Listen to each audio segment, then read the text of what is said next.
Vice Chairman Levenbach. Here. Chairman Scharf. Present. Commissioner Blair. Here. Administrator Forst. Here. Commissioner Dixon. Present. Commissioner Cash. Present.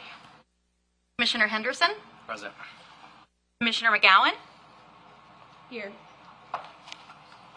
Marcella Costa, Executive Director, and Diane Sullivan, current Planning Director, are also in the meeting. Thank you, Megan. Noting the presence of a quorum, I'd like to call this meeting to order. Today's meeting is live streamed as usual and will be available in archived video form on our website within a few days.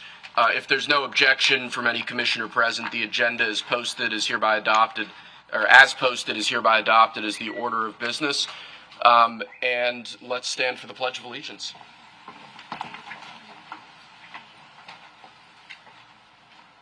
I pledge allegiance to the flag of the United States of America and to the republic for which it stands, one nation, under God, indivisible, with liberty and justice for all.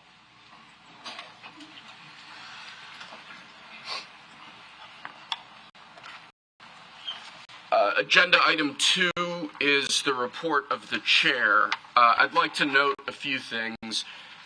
First of all, there are a fair number of people here who are not regulars to the National Capital Planning Commission. And to you, I would just say welcome. The NCPC is a body that was founded over 100 years ago, initially as the National Capital Park Commission. The 1952 National Capital Planning Act is sort of our Bible and charter. And we also have statutory authority relating to a number of other crucial statutes, including the Height of Buildings Act, the Commemorative Works Act. It's a very long way of saying that this is an important commission that does very important, serious work, the results of which are visible really everywhere we go in this region.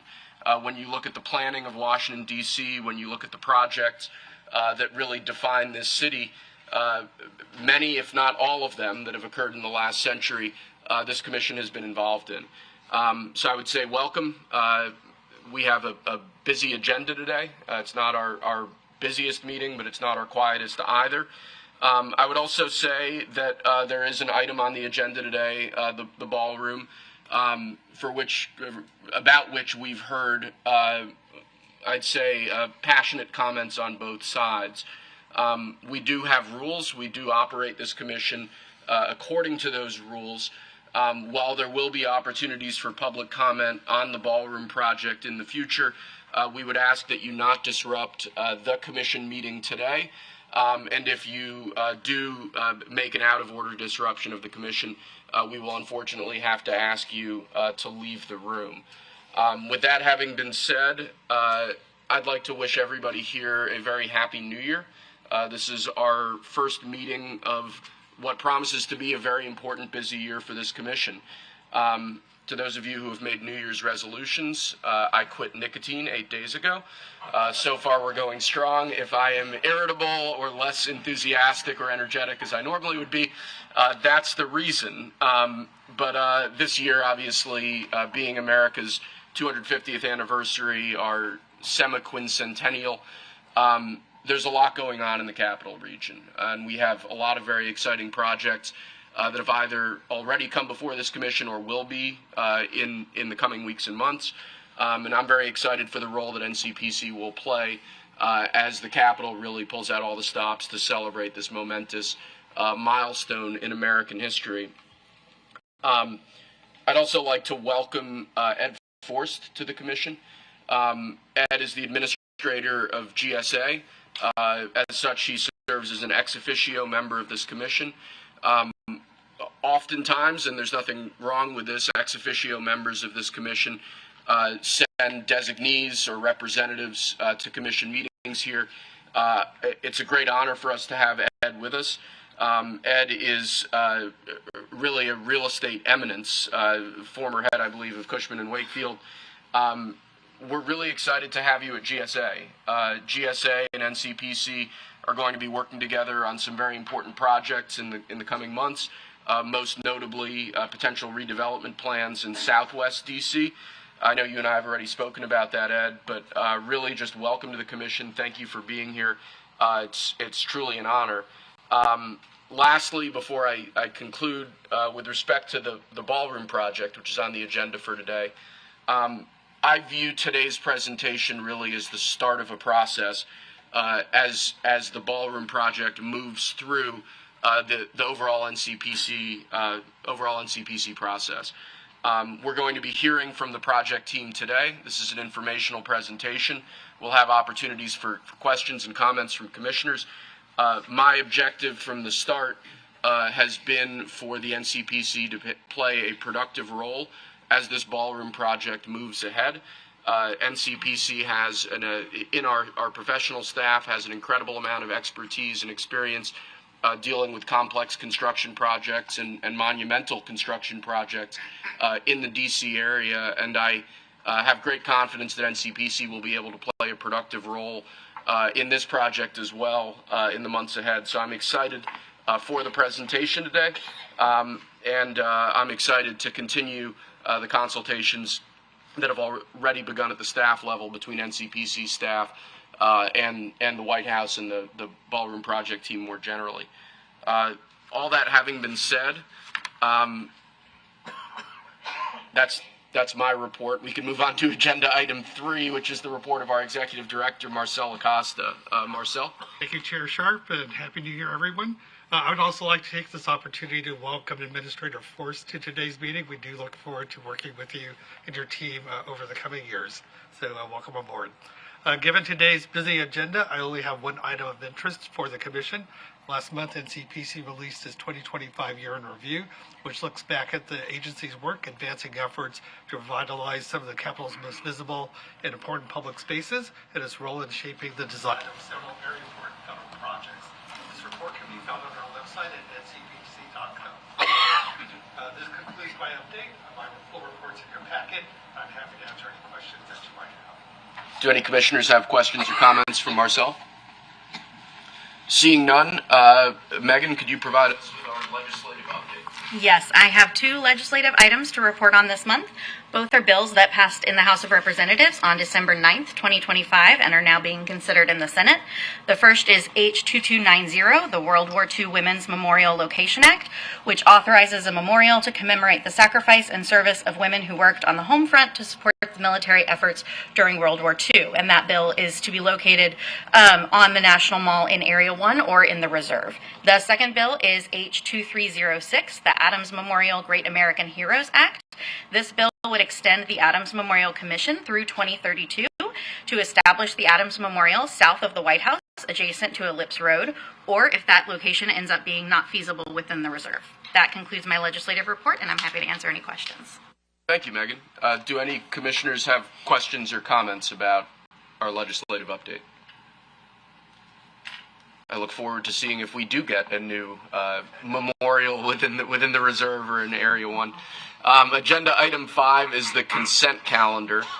There are 4 items on this month's consent calendar. The first is to approve preliminary and final site development plans for the Smithsonian Gardens street tree fence design. The second is to adopt the final updated comprehensive plan for the National Capitol, the federal elements proposed by NCPC staff. The third is to approve the final submission guidelines updated by NCPC staff. And both of those 2 items, those changes primarily reflect changes dictated by executive orders since the start of this administration, I believe. And the final item is to approve preliminary site and building plans for the new District of Columbia Engine Company 7. That was originally a delegated item. I asked for that to be moved to the consent calendar.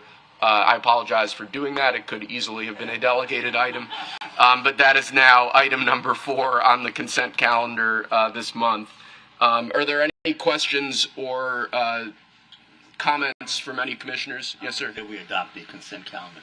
Hearing a motion from Commissioner Dixon, is there a second? I'll second. Thank you, Commissioner. Can the Secretary please confirm the motion and second and take the vote by roll call? Yes, the motion was made by Commissioner Dixon and seconded by Commissioner Argo. Commissioner Cozart? Yes. Commissioner Schaefer? Yes. Commissioner Stidham? Yes. Commissioner Argo? Yes. Vice Chairman Levenbach? Yes. Chairman Sharp? Yes. Commissioner Blair? Yes. Administrator Forrest? Yes. Commissioner Dixon, Yes. Commissioner Cash, Yes. Commissioner Henderson, Commissioner McGowan. Yes. The motion passes.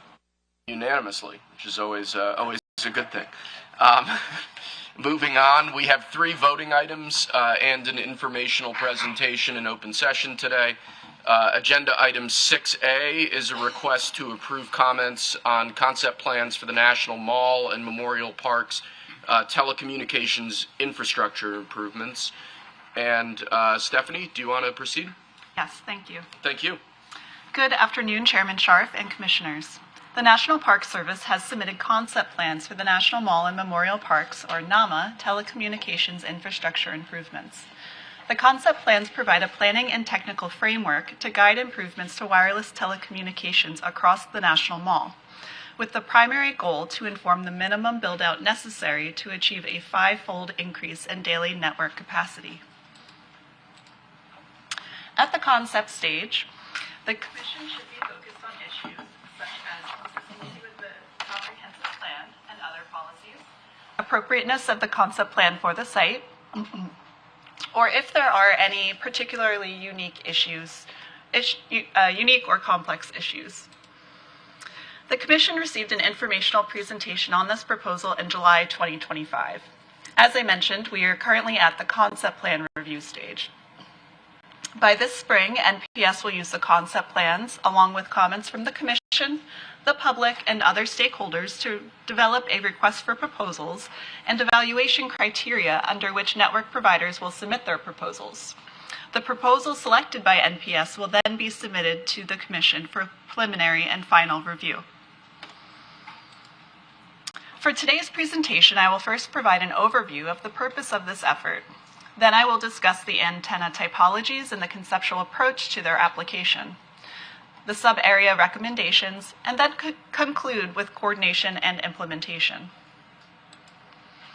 As a reminder, the Commission is responsible for the review of antenna placement and their structures on federal land in the National Capital Region and on district land on District of Columbia-owned land within Washington, D.C. The Commission's primary interest in telecommunications infrastructure improvements on the mall is the potential to impact the visual quality of this unique setting and its nationally significant viewsheds. These improvements also have the potential to impact the status of the National Mall, the White House and President's Park, and the L'Enfant Plan on the National Register of Historic Places. Here we have some examples of telecommunications infrastructure installations on buildings and streetscapes throughout the district. This infrastructure is typically mounted to light poles, pylons, buildings, or similar vertical structures like standalone poles. And here we have a map of those existing installations, indicated here by the red dots. You can see there is an intentional gap in the installations across the National Mall area. In 2019, the Commission approved the Federal Core Interest Area Map as part of the District of Columbia Small Cell Guidelines. This map identifies the only permissible locations for small cell facilities on district rights-of-way in the areas of highest federal interest around the National Mall. The map excluded the National Mall itself, as it was intended at that time that a more comprehensive evaluation of coverage needs and facilities placement would be developed for this area. The proposed NAMA telecommunications infrastructure improvements provide this evaluation as intended for NPS land on the National Mall.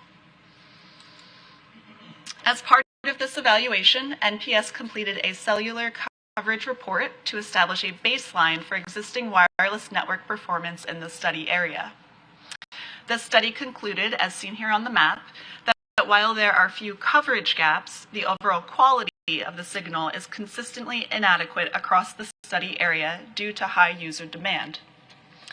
Staff recognizes the growing demand to improve wireless network telecommunications infrastructure, and more importantly, that improving coverage and capacity on existing networks is essential to ensure public safety and enhance the visitor experience on the National Mall. There are several constraints to implementing these improvements, including tree canopy interference, below-grade limitations within the floodplain, and visually integrating physical properties of the antennas and their equipment with the many cultural resources throughout the mall area. Overall, staff finds that the fundamental challenge is how to integrate this infrastructure into this unique area in a way that allows modern technology to meet current needs while preserving the beauty and dignity of the nation's most important public realm and buildings and the symbolic heart of the nation. Therefore, staff supports the intent of the concept plans to provide a general framework to achieve network capacity goals through an evaluation of potentially acceptable telecommunications infrastructure typologies in a way that minimizes impacts to the public realm. As this is just a framework, the infrastructure design is not included. Design is the responsibility of the network providers. Therefore, NPS has included area-wide design criteria to guide their proposals.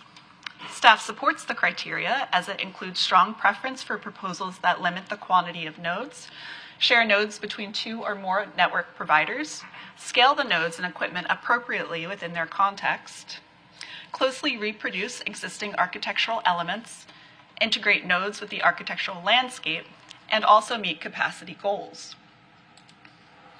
So in this next section of the presentation, I will discuss the antenna typologies evaluated in the concept plans and the conceptual approach to their application.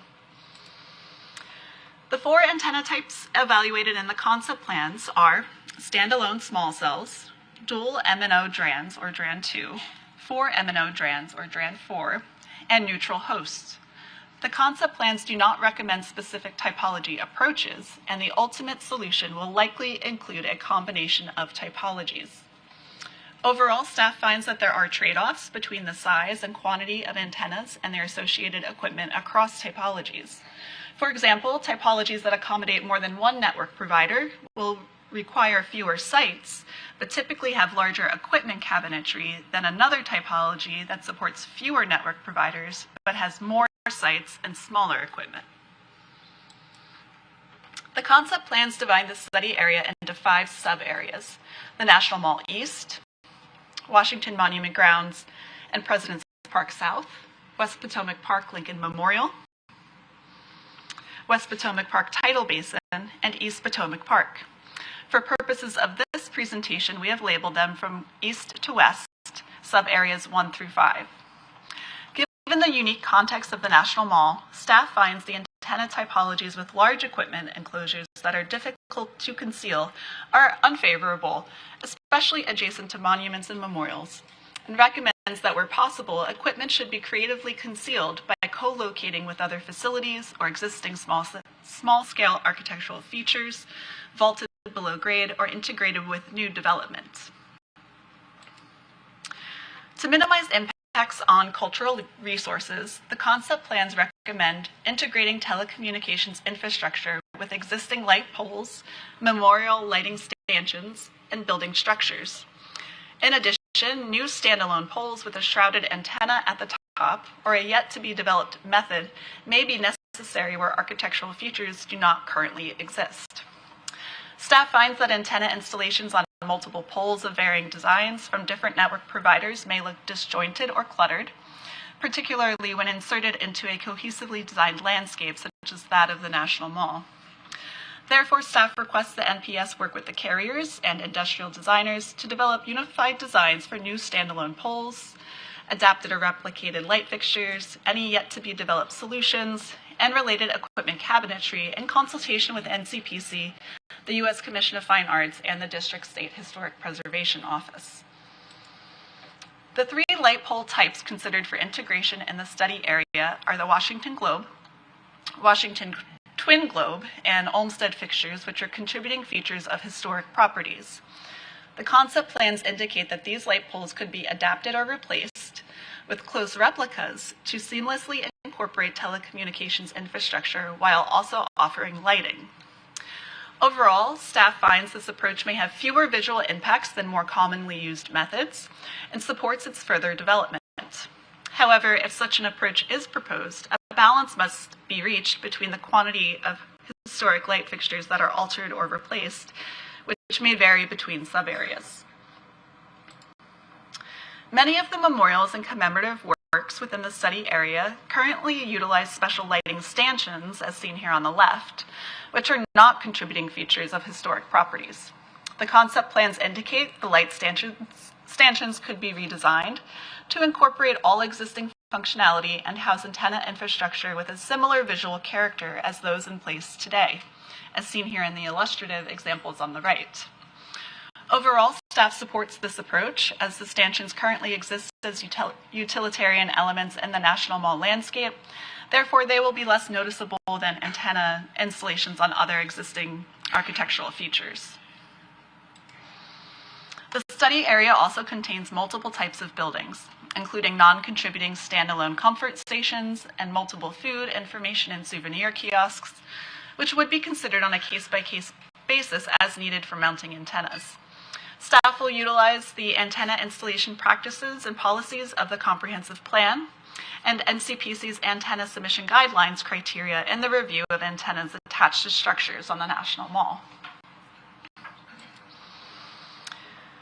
As noted earlier, the concept plans divide the study area into 5 sub-areas. For staff's analysis, sub-area 1, the National Mall East, and sub-area 5, East Potomac Park, are analyzed individually, as they have the highest and lowest potential for visual impacts, respectively. Sub-areas 2, 3, and 4 are discussed collectively, as they contain similar features such as nationally significant monuments and memorial sites and preeminent view sheds. I'll begin with sub-area 1, National Mall East. This sub-area contains the nationally significant formal landscape defined by central lawn panels lined with historic Olmsted light fixtures and multiple rows of trees that frame the preeminent reciprocal view shed between the U.S. Capitol and the Washington Monument. Staff also finds that proposed telecommunications in this sub-area will have the highest potential for visual impacts due to its rectilinear form, symmetrical features, and overall formal character that define this view shed. The concept plans identify potential locations for new telecommunications infrastructure along the outside edge of the center lawn panels, as indicated by the green and yellow dots here on the plan, roughly aligned with the existing Olmsted light poles.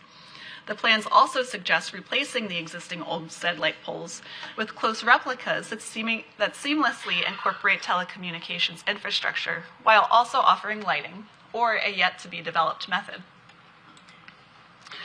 Next, I will discuss sub-area 5, East Potomac Park. This sub-area includes Haynes Point, the East Potomac Park Golf Course, the U.S. Park Police, and NPS National Capital Region headquarters.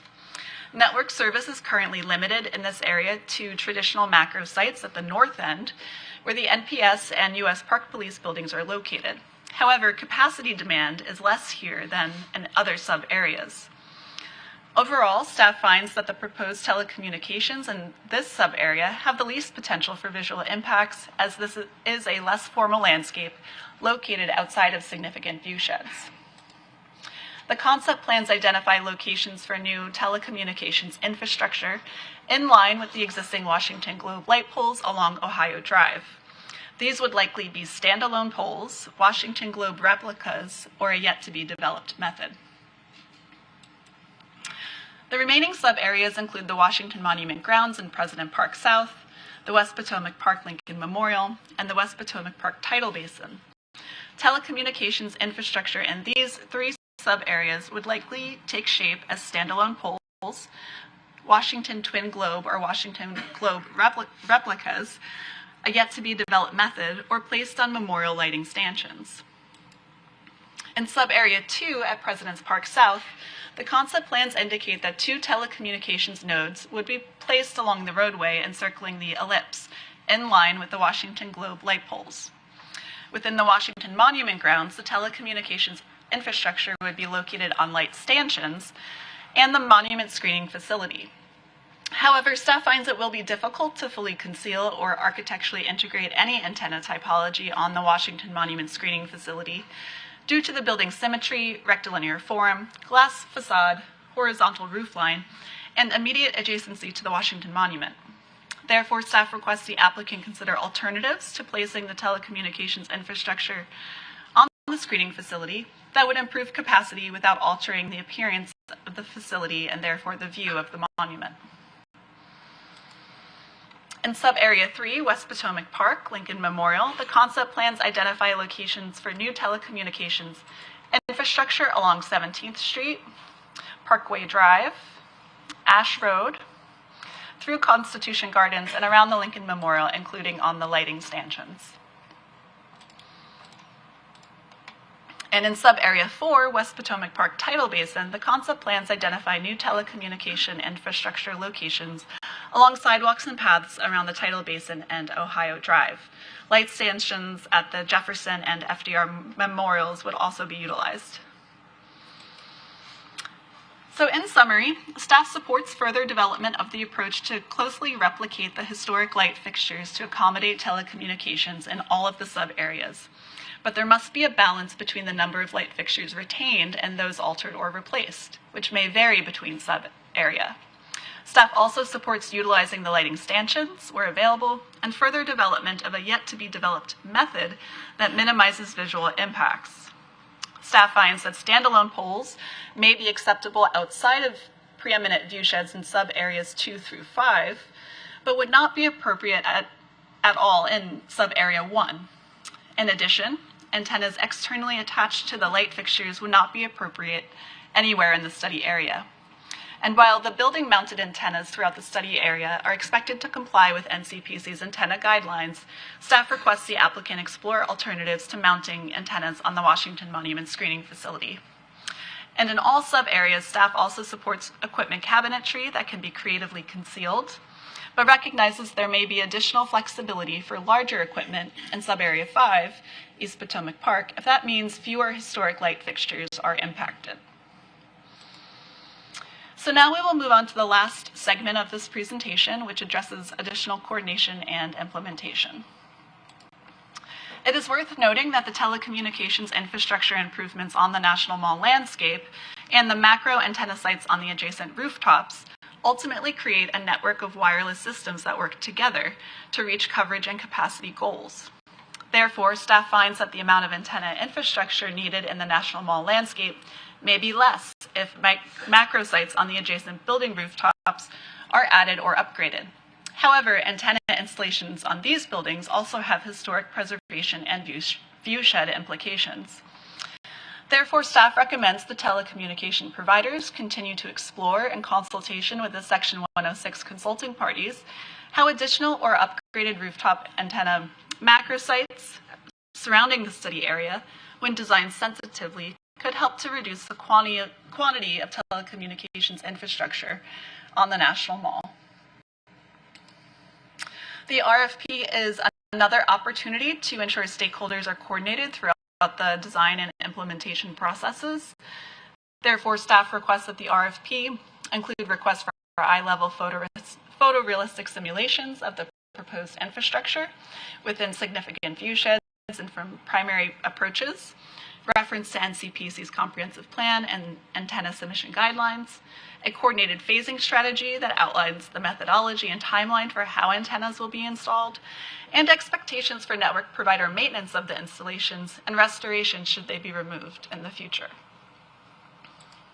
So this concludes my presentation. I've incorporated the executive director's recommendations into my presentation. Also have them listed here as well as in the staff report. And I would now like to introduce Krista Sherwood, Chief of Staff for the National Mall and Memorial Parks, who would like to say a few words. Thank you.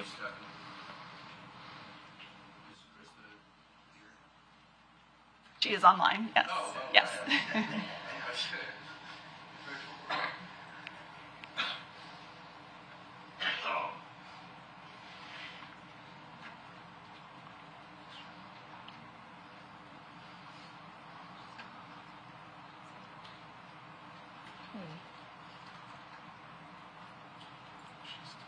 Good afternoon. Can you hear me? Yes. Okay, let me turn my camera on.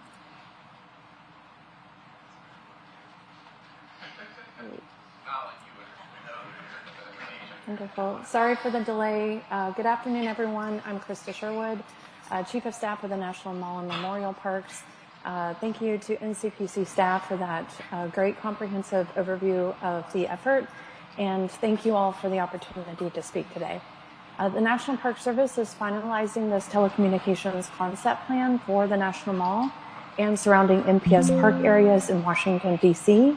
The MPS submitted the concept plan for NCPC review and comments and appreciates the Commission's input on this plan. The plan identifies opportunities to improve wireless coverage and capacity in this area while protecting the views, the character, and historic resources of the park. We do recognize the need and urgency for these improvements and are aiming to finalize the plan and implement opportunities to enhance public safety, connectivity, and the overall visitor experience as quickly as possible.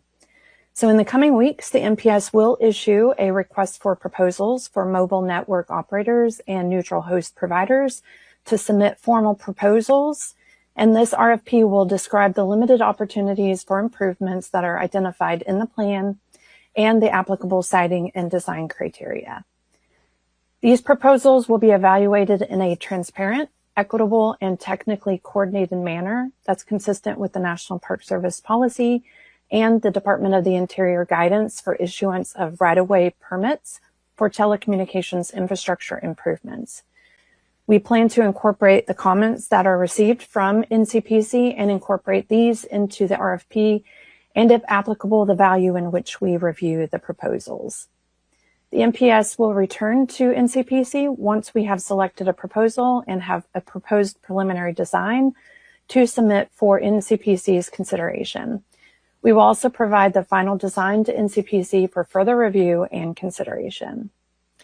Again, I want to thank you for your time, and when it's appropriate, I'll be happy to answer any questions. Thank you, Krista, and thank you again, Stephanie. Do any commissioners have any questions for either of our two presenters on this? Chairman, yes, sir. I'd like to I have some questions and discussion at my turn when we get to us, but I'd also like to move that we move it for consideration and discussion, so we'll have something before us. Okay. Is there a second? Second. Hearing a motion and a second, I will now open this item up to the commission for discussion.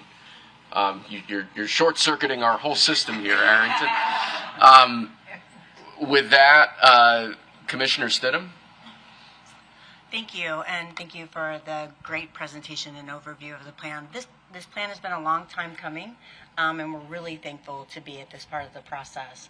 It really does set a framework for how telecommunication infrastructure can be implemented on the National Mall and the Ellipse and President's Park in a way that is respectful of the historic character, but yet provides the necessary capacity and coverage needed for wide-scale events and, frankly, just everyday visitor use. So we're looking forward to our continued work with the carriers and developing this beyond the framework to actually have a proposal and a design to bring back to the Commission. Thanks, Commissioner Stidham. Commissioner Argo? No additional comments. Present. We are on this and hoping it moves.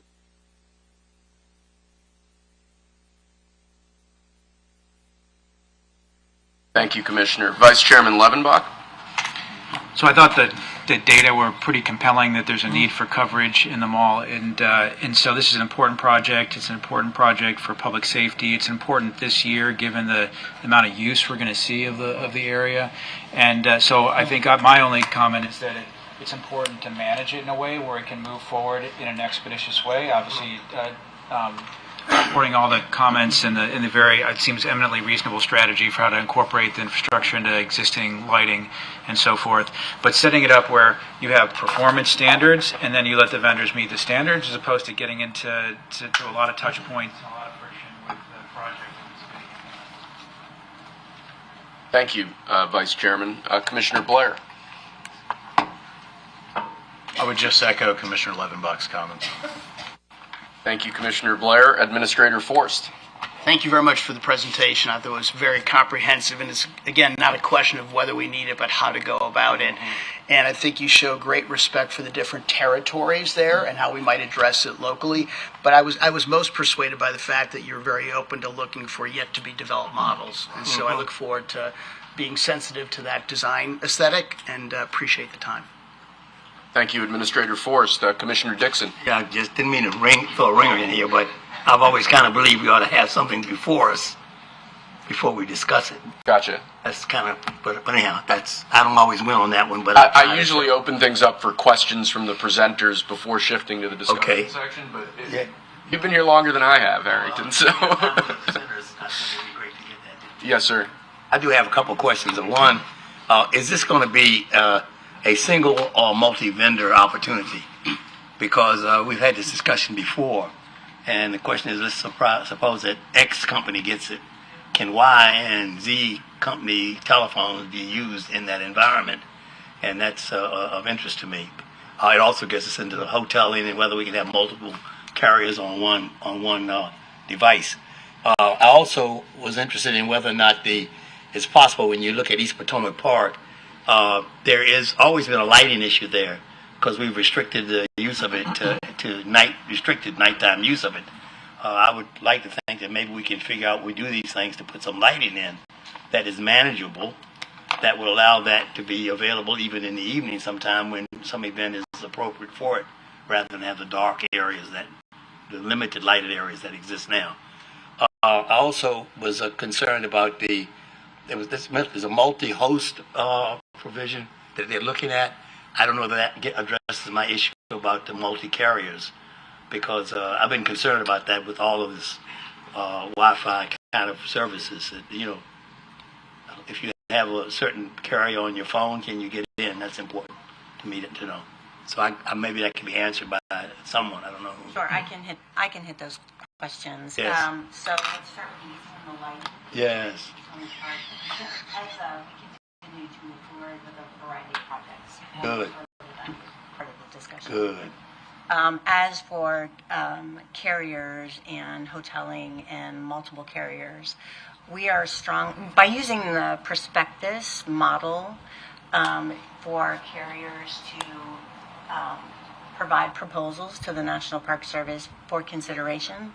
That gives everyone the same opportunity to develop proposals and come to meet the criteria, but it also gives the carriers a great opportunity to coordinate together and work together to develop a solution that not only meets our needs and criteria and the needs of the public and safety needs, but also the needs of the carriers together, not competing them against each other, but having them work together. So we're strongly encouraging that approach, and we'll have to see where we end up. I know that with the metro system for many years, we were unable to use our cell phones if we didn't have the right carrier. And there was evidently heavy lobby to keep the single carrier there. But now that has changed, and I think it's beneficial to the public to be able to have multiple carriers and access the system. Thank you. Thank you, Commissioner. Commissioner Cash. No, thanks. I just want to thank the staff. I just wanted to point out on all these telecom, the 5G antennas and all that, I think the commission and the staff especially is really a leader in this because they kind of push the envelope and say this is how it should be done. And it's a lot of kicking and screaming on the front end, but I think it's always resulted in installations that look nice, that don't clutter things, and it's really been kind of the commission taking the lead on this and kind of pushing the envelope and getting the carriers to follow suit. So thanks to staff for all the work they've done on this, and thanks for the presentation. Thanks, Commissioner Cash. Commissioner Henderson? Nothing to add on this one. Thank you. Thanks, Commissioner. Do we have Commissioner McGowan with us? Yes, I don't have any comments or questions to add, but would just thank staff for the time in the presentation. Thank you, Commissioner. Commissioner Kozar? Yes, thanks to the staff for the presentation, and I'll associate myself with Commissioner Cash's comments. Thank you, Commissioner. And Commissioner Schaefer? Nothing that no one else already said, so great job. Thank you. Well, speaking personally, looking at the bandwidth demands, I think it's somewhat sad that people are on their phones streaming video and putting up Snapchats and Instagrams instead of enjoying some of the most beautiful monuments. But being that that's where we are, I commend our staff and NPS on working through a difficult problem. I think particularly the idea of essentially repurposing the Olmsted and Washington Globe light fixtures makes a lot of sense. I remember when this came before us in July, and it's great to see the progress that's been made since then. Again, speaking for myself, and I think probably most of the commission, I'm excited to see how things develop in the months ahead, especially given the demands that going to be present because of America 250 celebrations, and really just going forward into the future. So with that, I guess we need to vote to approve comments. So Megan, can you please confirm the motion in the second, and then we'll take the vote by roll call? Yes, the motion was made by Commissioner Dixon and seconded by Commissioner Stidham. Commissioner Cozart? Yes. Commissioner Schaefer? Yes. Commissioner Stidham? Yes. Commissioner Argo? Yes. Vice Chairman Levenbach? Yes. Chairman Scharf? Yes. Commissioner Blair? Yes. Administrator Forst? Yes. Commissioner Dixon? Yes. Commissioner Cash? Yes. Commissioner Henderson? Yes. Commissioner McGowan? Yes. Motion carries unanimously. Thank you. With that, we will move to agenda item 6B, which is a request to approve final site development plans for the Long Bridge Corridor Project South section. Michael Weil, I believe, is with us. Hey, Michael. Thank you. Do you want to proceed? Yes, thank you very much.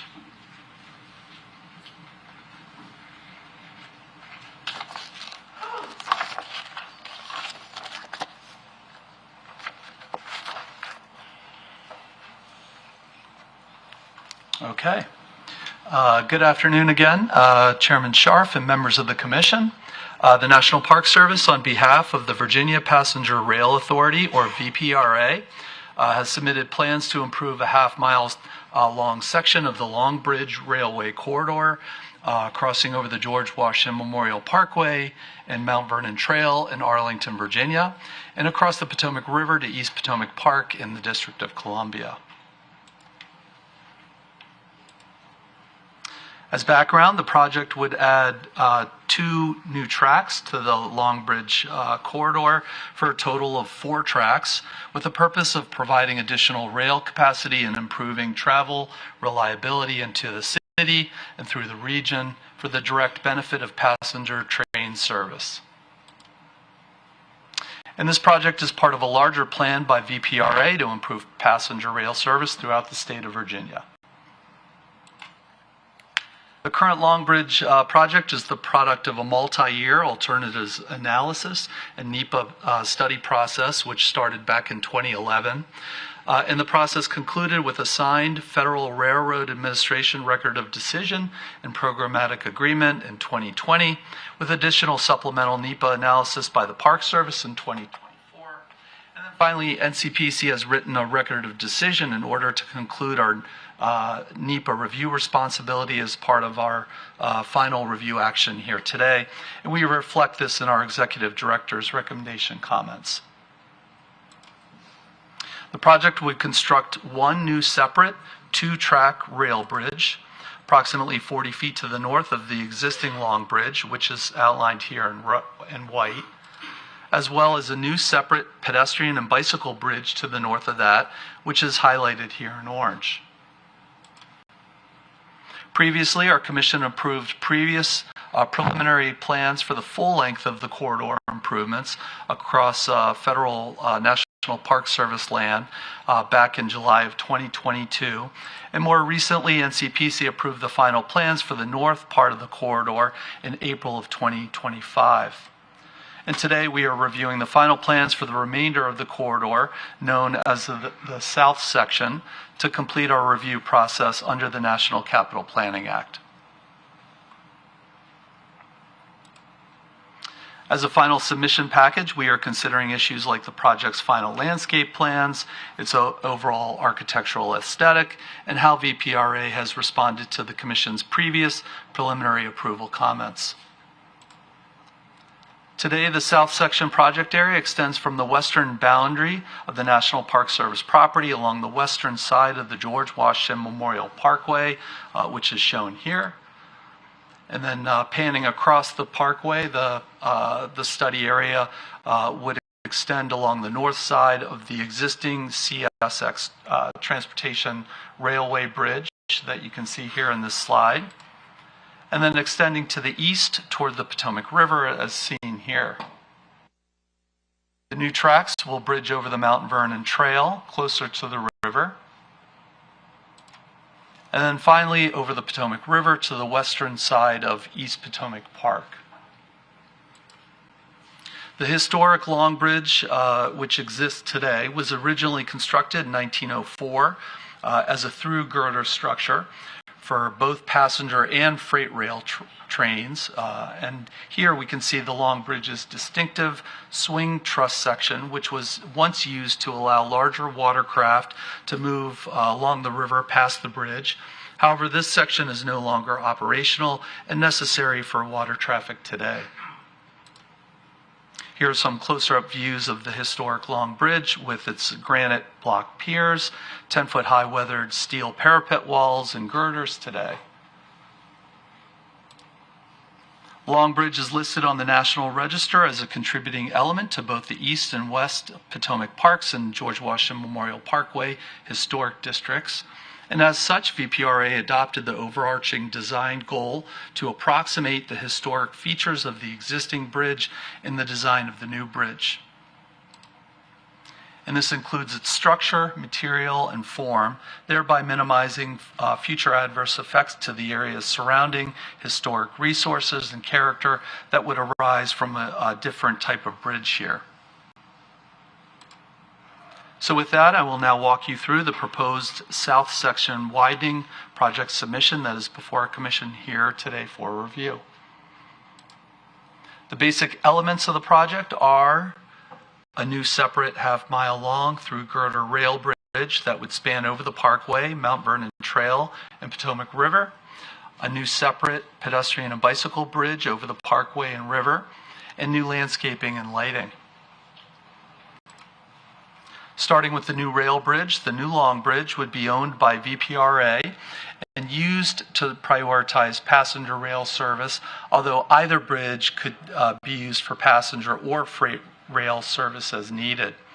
The new Long Bridge would resemble the existing historic Long Bridge with weathering steel parapet walls. However, the new bridge would not include a swing span section, which is unnecessary for river travel today. The new bridge would have 25 granite stone cladded piers with cladding that resembles the existing granite block piers, and these specs remain largely unchanged since NCPC's 2022 preliminary design review. To the west, the new rail bridge would cross over the Mount Vernon Trail with the same through girder design, but with one notable difference. The new bridge would have two reinforced concrete multi-point piers located adjacent to either side of the trail in order to increase user visibility and safety along the trail. And the rail bridge over the Parkway would have broken ashlar stone cladded piers and a slightly arched spans in order to resemble the existing rail bridge and to reflect the Parkway's rustic looking appearance and materials. And we express our support for incorporating these features into the new bridge over the Parkway here as part of our Executive Director's recommendation comments.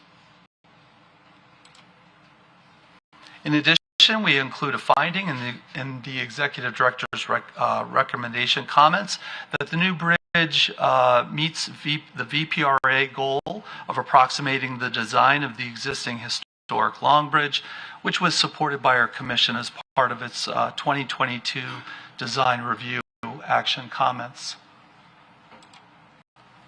Moving on to the new pedestrian and bicycle bridge, VPRA would construct the new bridge approximately 25 feet to the north of the new long rail bridge with a prefabricated truss design that is based on its necessary length, required clearances, and intended use. The new crossing would extend between Long Bridge Park in Arlington, Virginia, and East Potomac Park in the District of Columbia. And the bridge was developed as mitigation for the project's need to use federal parkland as part of the wider railway corridor. The new bike ped bridge would be the only freestanding crossing of its kind over the Potomac River in the area and would serve as a valuable connection within the larger Arlington district and regional trail networks in the future. The new bridge would extend over the Parkway as a single span with an arched truss for support along the north side of the new rail bridge as shown here.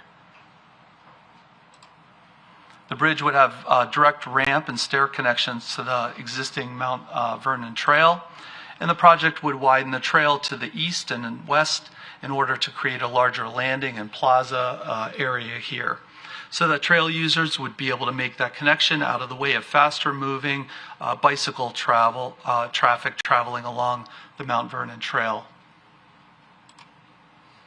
The new bridge would measure 20 feet across with an overlook area, as shown here on the left, with circular reinforced concrete piers for support, as shown on the right side of the slide. And then the new bridge would land on the western side of East Potomac Park, as shown here, adjacent to Ohio Drive West.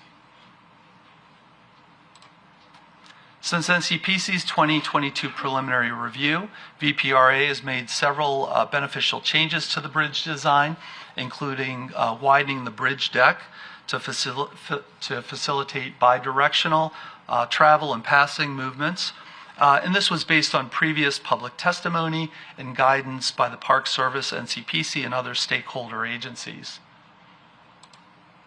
VPRA has simplified the bridge design both to reduce its visual appearance in the area and to improve outward viewing opportunities for the bridge users, as illustrated here in these renderings. And finally, VPRA proposes to paint the bridge truss in a federal standard brown, which is the same color as other bridges in the Park Service inventory.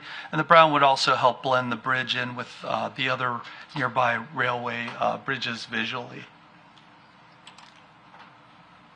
And we support the wider bridge deck in the Executive Director's recommendation comments. And we also include a finding related to the proposed changes to the bridge design, which were made in response to our Commission's previous preliminary review comments. At night, the new bridge, which would be maintained by DDOT, would use embedded lights within the handrails in order to illuminate the bridge deck and to minimize light spillage from the bridge. The applicant includes two different alternatives in the project submission, with lights spaced at either 4-foot or 8-foot intervals. And between the two, staff recommends that VPRA use an 8-foot spacing in order to lessen the future bridge lighting.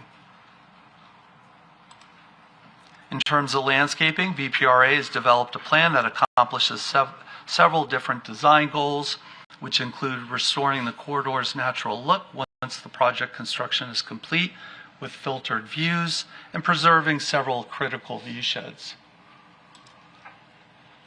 Plans show a wide mix of canopy, ornamental, and evergreen trees, with mostly native species used, but the plans also show some non-native species based on the park's historic planting plan, with which NCPC guidance does allow, as long as the species are not invasive. Here you can see the new mix of trees on the western side of the river in Virginia. And then here's the proposed new landscaping on the east side of the river in East Potomac Park. The new trees would be different heights and positioned in such a way that there would be filtered views of the new retaining walls and bridges, with periodic gaps in the new vegetation, as shown here in these renderings in this elevation. And staff comments include support for the project's proposed planting palette, as well as a note that the plans accomplish the project's design goals of achieving a naturalized look, maintaining views of the corridor and river, and integrating both pollinator and native plant species into the future landscape in these areas. So that concludes my presentation, and before I conclude, I've incorporated many of these comments into today's presentation, and they are also included in our staff reports.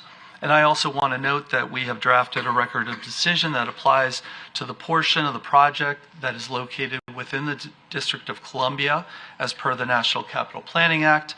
And we are recommending adoption of the ROD here today as part of the final Commission review action.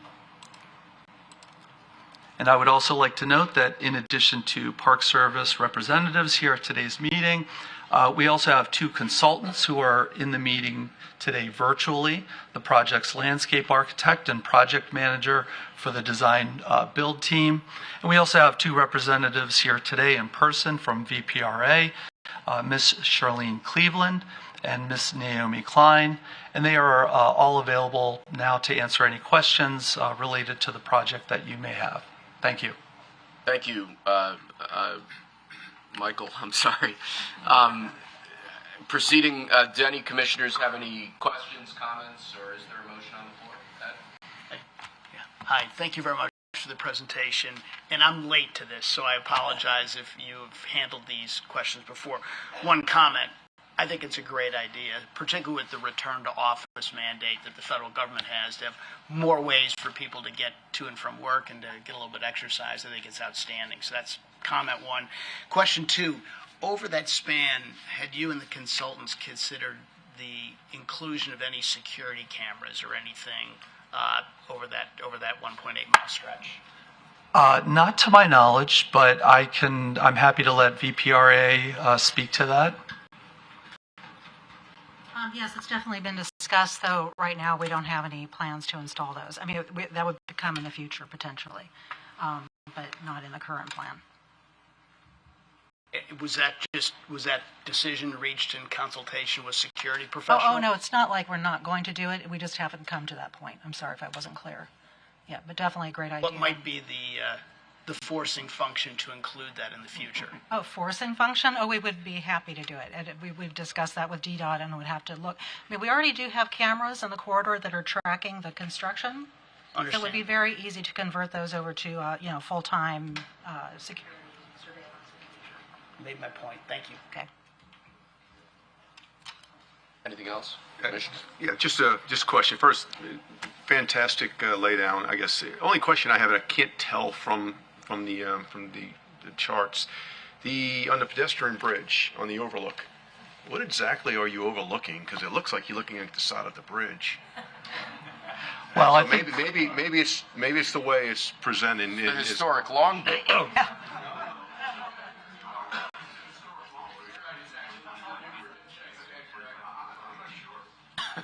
35. Yep, go back one. So I just can't tell. So you're looking in the direction of the Metro Rail bridge, which is upstream on the right, and I believe you can see along the river under the spans. It's not really meant to be an overlook. That is really the ramp down to the Mount Vernon Trail. Oh, is that okay? Oh, sorry. Yeah. So we were really limited about how high we could make this bridge because you have to have, for ADA purposes, it can only slope so much. We needed to get it high enough to clear the navigation channel. So we really kind of boxed in about how high we could make this bridge. Okay. Yeah, I apologize. I didn't mean to make it sound like it was a separate. It was kind of the okay. Got it. It could also be used as an overlook. Yeah. Sorry. Thank you. That's helpful. Anything else? Yes, sir. So one thing that kind of jumped out to me, folks have been around for a while, I remember this, but I saw Aslar stone cladding. That's not form stone, that's actual stone. Actual stone. Okay, that was my question. Thanks. Thank you, Commissioner. Any other questions? Seeing none, is there a motion to approve final site development plans for the Longbridge Corridor project? So moved. Is there a second? Madam Secretary, can you confirm the motion in the second? Let's open things up for formal discussion. We went so far down questions that I lost myself again. Let's start deliberations with Commissioner Kozar. Thank you to the staff for the presentation. Glad to see the project moving forward. No other questions or comments. Thank you. Thank you, Commissioner. Commissioner Schaefer? Nothing further. Thank you. Thank you, Commissioner. Commissioner Stidham? We are very thankful for this project and our work with VPRA over many years to get to this point. So we're really excited for this project to move forward. The addition of the pedestrian bridge will be a real change for everyone in the area. So we appreciate all of the work from NCPC and our work with VPRA to get this where we are. Thank you, Commissioner. Commissioner Argo. No additional comments other than this is exciting and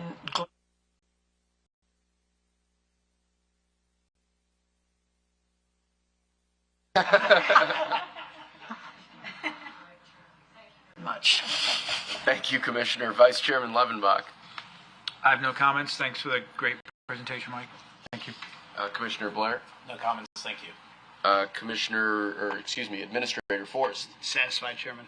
Thank you, Mr. Administrator. Commissioner Dixon. I'm very happy with this. I would comment that historically, off of bridges, I think one of these bridges, there used to be a swimming meet, and people would dive into the river and swim here. And now that the river is going to become hopefully clean enough to swim in, who knows? Maybe we'll have another swimming meet from these bridges. Thank you, Mr. Chairman. Thank you, Commissioner. I do one day hope that the Potomac River is cleaning up. Well, we're getting it clean. And hopefully it'll be warm enough. Commissioner Cash. Thanks so much. I did just want to make one comment, and this kind of struck me at preliminary too. So the footings that are over the Mount Vernon Trail, it does actually kind of strike me that they're just the piers when everything else along there is the stone cladding. It actually seems like when you're going along there, you're going to go from feeling kind of historic all of a sudden to see these very modern piers that almost feel like a metro pier. So I know that you said it's for security or something like that. I didn't quite get that, but I wouldn't object or anything. I noticed in the photos that it's very striking that it's a very different style from everything else. So I just wanted to put that out there if there's any opportunity to maybe have some other cladding or something like that at some point. But yeah, so thanks. Thank you, Commissioner. Commissioner Henderson. No further questions or discussion. Thank you, Commissioner. Commissioner McGowan. Don't have any further comments or questions, but thank you so much for the presentation. Thank you. I'd just like to thank VPRA, NPS, obviously our commission staff. I think this is one of those projects where when you look at the earlier renderings compared to where we're at now, you see real noticeable improvement. I think this is in a great place. I'm also excited about both increased rail access, given return to office, as Administrator Forrest said. I think that's a vital need. And also the pedestrian access. I'm not much of a biker, but if I were, that might be a nice route to have and nice connectivity with other bike trails. So with that having been said, I think we can, if there are no further questions or comments from any other commissioners, Madam Secretary, can you please confirm the motion and second and take the vote by roll call? Yes, the motion was made by Commissioner Stidham and seconded by Administrator Forrest. Commissioner Cozart? Yes. Commissioner Schaefer? Yes. Commissioner Stidham? Yes. Commissioner Argo? Yes. Vice Chairman Levenbach? Yes. Chairman Scharf? Yes. Commissioner Blair? Yes. Administrator Forrest? Yes. Commissioner Dixon? Yes. Commissioner Cash? Yes. Commissioner Henderson? Yes. Commissioner McGowan? Yes. Carries unanimously. Thank you, Madam Secretary. With that, thank you very much, Michael, and I'm sorry from VPRA, Shirley. Thank you. And we'll proceed to agenda item 6C, which I'm particularly excited about. This is a request to approve comments on concept plans for the National Zoological Park construct new Arabian leopard habitat. Laura Shipman is with us. Laura, do you want to proceed?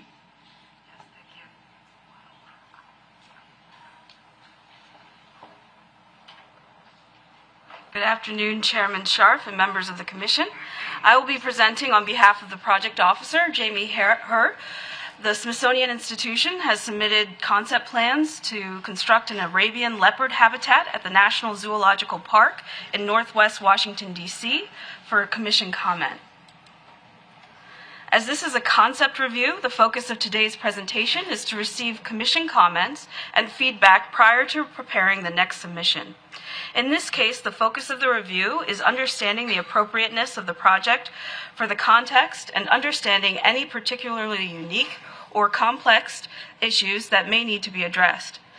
As such, in today's presentation, staff has prepared comments on the concept plan for the Commission to consider and give the applicant as guidance for further project development. The proposed project is located at the northern end of the National Zoological Park complex, close to the main entry on Connecticut Avenue. Founded in 1889, the National Zoo is part of the Smithsonian Institution and the National Zoo and Conservation Biology Institute. The two campuses are home to more than 2,200 animals, including some of the planet's most critically endangered species. To that end, the Smithsonian Institution has entered into a partnership to advance conservation efforts for the critically endangered Arabian leopard. The proposed facility will provide year-round public viewing of adult and cub leopards that will support education around conservation of this unique species. The goals of the project are to include a large open-air habitat designed with the flexibility to accommodate future species and with opportunities for the cats to display their natural climbing behaviors. A new animal care facility with day room, dens, and staff support space, and accessible public viewing areas, including a VIP viewing area designed within the context of the existing site that we will reuse the bison structures if possible. In addition, the habitat needs to be designed with the influence of the arid Rocky Mountains of the Arabian Peninsula while taking into consideration the historic environment of the National Zoological Park Historic District and Olmsted Walk. Staff supports these goals for the new Arabian leopard habitat. The project site is approximately 3/4 of an acre and is prominently located at a north bend in the Olmsted Walk. Situated between the panda habitat and the elephant house exhibit. It is close to the Connecticut Avenue entrance and across from the bus group entry, the restroom facility, and the Panda Plaza concessions area, all of which are heavily used by visitors. Two existing exhibits currently occupy the site, the former bison habitat, closed since 2024, and the Zoo in Your Backyard exhibit, which features plants native to the Washington, D.C. area. The site contains several facilities in support of the two existing exhibits. None of these structures are historic, and most will not be retained. The site also includes a variety of vegetation as well as existing trees. Some trees may need to be replaced if they cannot be preserved. In addition, there is varied topography across the site that must be addressed in the proposed design, as shown in this existing site section. The National Zoo is mostly covered by the National Zoological Park Historic District, as noted here. The map shown notes both the Olmsted Walk and the other contributing resources in the district. The proposed habitat site is adjacent to the Olmsted Walk and Elephant House, which are both contributing resources to the historic district. The applicant has initiated the Section 106 process, and more information will be included with the next submission. Pictured here are site elements that are considered contributing to the historic district. On the left is the historic Elephant House building, and on the right are examples of Olmsted Walk features, including the use of buffers and berms at the edge, the primary and secondary pavers and paving systems, and the large mature tree canopy.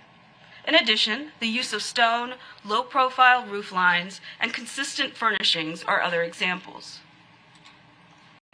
The guiding principle at the creation of the park was that architecture should empower the landscape, subtly supporting the visitor's encounters with nature. This helps outline the goals of any new additions at the park to balance the natural setting with the needs of contemporary zoological care, conservation, and visitor engagement. In designing the new habitat, the applicant wanted to reflect this through the architectural language, with buildings designed as part of the topography, framed by tree canopies and woven into the context. Specifically, the applicant has taken elements such as the stone, green-colored roofing, and brick as inspiration for the new habitat building, as well as the shapes and materials of the Arabian Peninsula. There are three main elements of the habitat that the applicant studied, including the habitat, care building, and the enclosure. At the beginning of the design process, the applicant evaluated three habitat concepts: Oasis, Wadi, and Oasis Wadi Hybrid. The Oasis concept on the left had a single point of entry from Olmsted Walk into a looped, accessible circulation path built around a central pool like you would find in the Arabian desert. The Wadi concept in the center included an accessible path through the exhibit from west to east as a more linear experience, similar to the meandering of a wadi riverbed. The Oasis Wadi hybrid on the right combines both schemes to offer a meandering, accessible path organized around a central pool oasis, creating multiple vantage points for visitors as they proceed through the exhibit. The Oasis Wadi hybrid has been chosen as the preferred scheme for this concept report, as it provides multiple points of entry off the Olmsted Walk at a very busy section. Visitors can view the exhibit from multiple points throughout the exhibit itself, and as well as directly off of Olmsted Walk, creating a variety of viewing experiences. The developed building mass concepts the applicant developed are based on the Oasis Wadi hybrid as the preferred site design. As part of the design process, it was necessary to add an enclosure, as Arabian leopards are excellent climbers and use trees to escape predators and scan their hunting territory. These are existing precedents for such enclosures at the National Zoo that include the Great Flight Aviary masted turnstile structure with mesh and arches, the gibbon enclosure with masted tensile mesh structure, and the orangutan O-line exhibit. The applicant studied options for the mesh enclosure. The first option is an arched mesh shown here. An arched mesh would have no supports within the habitat and allow for more flexibility when changing the habitat later. I will note that the applicant also is studying the exact form of the arch, which may include something with a more vertical or peaked form. These details will be further developed for the next submission. The applicant also studied a massed tensile mesh structure for the habitat. This option wasn't preferred due to the multiplanar nature of the system and two separate forms, which call undue attention in the setting. This type of structure would also create visual clutter adjacent to Olmsted Walk and would limit the flexibility to modify the exhibit elements in the future. The proposed concept combines the Oasis and Wadi hybrid habitat with gabled sweep care building and an arched mesh enclosure to meet the goals for the habitat. As such, staff recommends the Commission support the applicant's preferred concept design, referred to as the Oasis Wadi hybrid concept, and in particular, the arched, clear span form of the screen enclosure, which will help minimize its overall visibility, the simple, low massing for the leopard building, including the use of curvilinear forms to integrate the building into the landscape and reflect the architectural heritage of the Arabian Peninsula, integrating the use of stone and other natural materials that are found throughout the zoo, which provide a sense of continuity across the campus, providing areas for landscaping and screening along Olmsted Walk, and a circulation approach that avoids conflicts with adjacent exhibits. The applicant has included several rendered views of the concept. The first view is from the Olmsted Walk, where you can see some of the recognizable features including the tree canopy and pavers as you approach the habitat.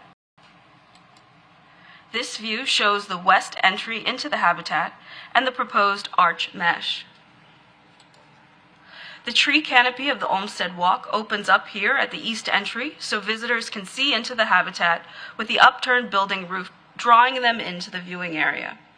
Staff recommends the applicant continue to refine the preferred design to extend the curvilinear language to other portions of the building and simplify or lower the building roof line where possible or where feasible. Explore alternative profiles such as thinner or rounded for the main structural members of the mesh enclosure to reduce visual impacts. From this view into the east entry, you can see the bridge that allows the animals to cross from one side of the habitat to the other and over visitors.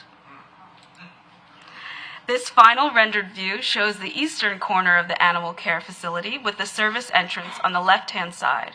Staff recommends the Commission request the applicant provide as part of the next submission a landscape plan and further details on the screening approach along the Olmsted Walk, proposed signage and wayfinding that will help identify the exhibit and guide visitors, and updated site and building plans along with renderings that are aligned with the preferred concept. This concludes the presentation. The recommendations have been integrated throughout the presentation and are included here for your reference. Overall, staff finds the proposed concept design is consistent with the policies set forth in the federal elements of the comprehensive plan and meets the stated project goals. We look forward to working with the applicant to refine the application so this important project can be implemented in a timely manner. At this time, Brandy Smith, the National Zoo and Conservation Biology Institute Director, would like to say a few words about the project, and the design team is here to help answer any questions the Commission may have. Thank you. Thanks a lot, Laura. Brandy, are you with us online or in person? Online. I'm here online. So thank you, Ms. Shipman, for your presentation, and thank you, Chairman Scharf and members of the Commission.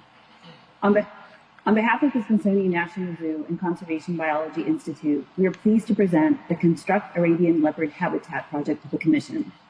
This project will transform an empty animal habitat into a dynamic public exhibit to the critically endangered Arabian leopard. The Smithsonian's National Zoo is a global leader in saving species from extinction. Our scientists and animal care experts work across 6 continents to protect wildlife, restore habitats, and translate science into real-world conservation action. With fewer than an estimated 120 individuals remaining on the planet, the Arabian leopard faces an extremely high risk of extinction, and in this exhibit is part of a broader conservation and research program to help save one of the world's most threatened big cats. Our expertise is urgently needed. As the nation's zoo, visitors travel from across the region, the United States, and the world to see animals, experience appreciation and awe, and leave with a deeper understanding of the challenges these species face. Through this exhibit and conservation program, the public will gain insight into the threats driving the Arabian leopard extinction and the role science plays in preventing it. We look forward to continuing design development on this project in coordination with NCPC staff and through Section 106 consultation process. This project has a compressed schedule with construction completion anticipated by late fall, early winter of 2028 to allow time for the leopards to adjust to their habitat prior to the public opening. We will return to the Commission multiple times throughout the year as we work collaboratively on design development. I'm joined today by the project team with design professionals from Smith Group and the Smithsonian's Office of Planning, Design, and Construction to address your comments and questions. Thank you. Thank you, Brandy. Do any commissioners have any questions? Chairman? Oh, yes, sir. I can't wait for this to happen. I have several reasons. First of all, we've had some breakouts on occasion, but I feel this is being planned well enough that that will not happen. If it does happen, the pandas are in real danger. They just sit around all day. These leopards, we're building a whole structure to keep them in. It's kind of crazy. So I'll make a motion as I tried on occasion ahead so we can vote and discuss on it, this issue. But I'd like to move that we adopt this presentation. Okay. Is there a second to Commissioner Dixon's motion? I'll second. Hearing a motion and a second, let's proceed to discussion. Commissioner Dixon, would you like to lead things off, given your excitement at the project? I just can't wait. Thank you, Mr. Chairman. Thank you, sir. Commissioner Cash. Well, I just want to say I hope that we'll also hear a little bit more about the mesh, because I'm not a big fan of cats, but I've seen enough screen doors to know that we need to make sure we have the right materials, not just the right colors, to just save the panda. So thanks. I think this is actually a great project. I appreciate the massing studies and everything else going into this, especially since this is moving so quickly. I think it gives us the information we need to move along, so thanks. Hopefully we'll have more details on the mesh when they come back from prelim. Thank you, Commissioner. Commissioner Henderson. I just dissociate myself with those remarks. Thank you, Commissioner. Commissioner. I don't have any additional comments or questions, but thank you so much for the presentation. It was awesome. Thank you, Commissioner. I appreciate the staff's work on this project. Thank you, Commissioner. Commissioner Schaefer. This is exciting. Just the whole concept, and I look forward to the next stage. Thank you. Thank you, Commissioner Stidham. Thank you. I think you've been really thoughtful about the design of the habitat, and the hybrid approach definitely is the right approach. Looking at it in terms of its ability to both have a great space for the leopard, but also how it fits into the zoo as it exists now. So really nice concept design. Look forward to seeing more. Thank you, Commissioner. Commissioner Argo. I echo your comments, and this is thoughtful, this is exciting. I've got 9 grandchildren, which has nothing to do with it, except, we go there all the time because they all come at different times. It's a challenge, but it's so exciting to see something like this come. We haven't seen anything really dramatic like this come to the zoo that has changed the whole landscape of the zoo for a long time. So, yay. Thank you, Commissioner. Sorry, excuse me, Vice Chairman Levenbach, looking right at you.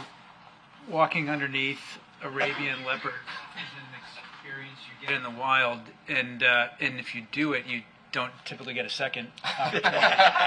so I'm looking forward to enjoying this when it gets built. Thank you, Mr. Vice Chairman. Commissioner Blair.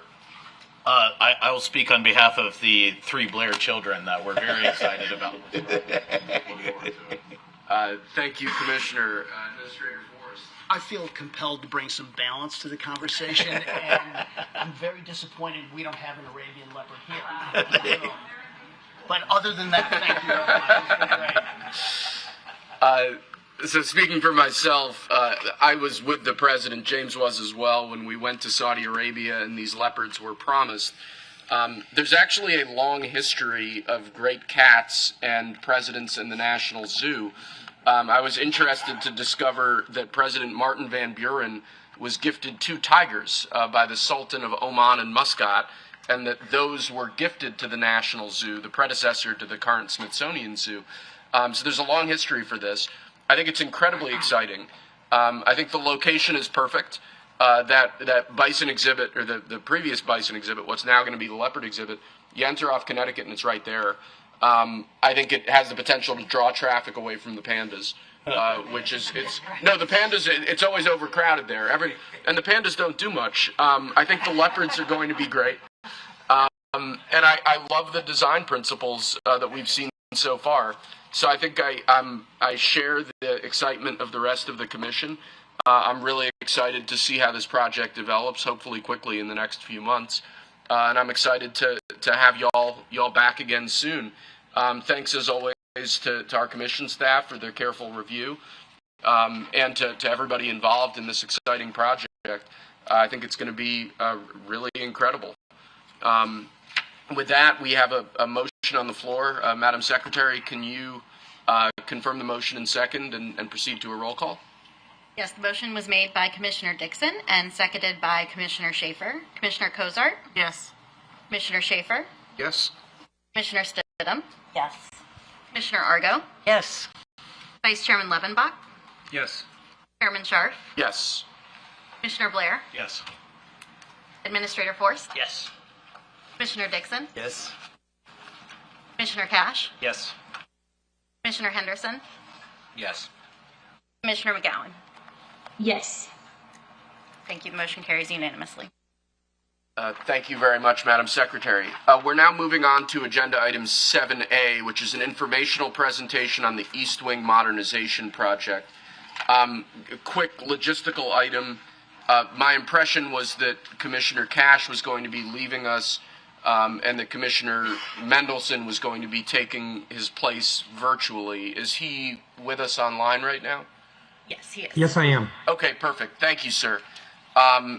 With that, do you want to proceed?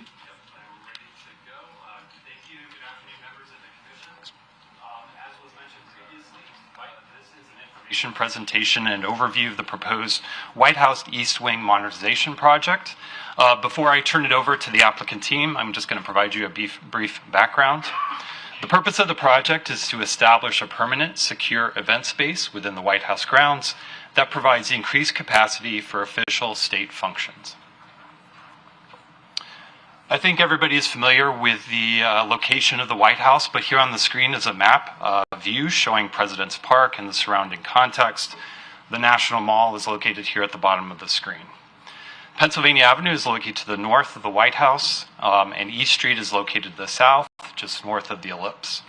The project is proposed to be located between the Executive Mansion and the Treasury Building.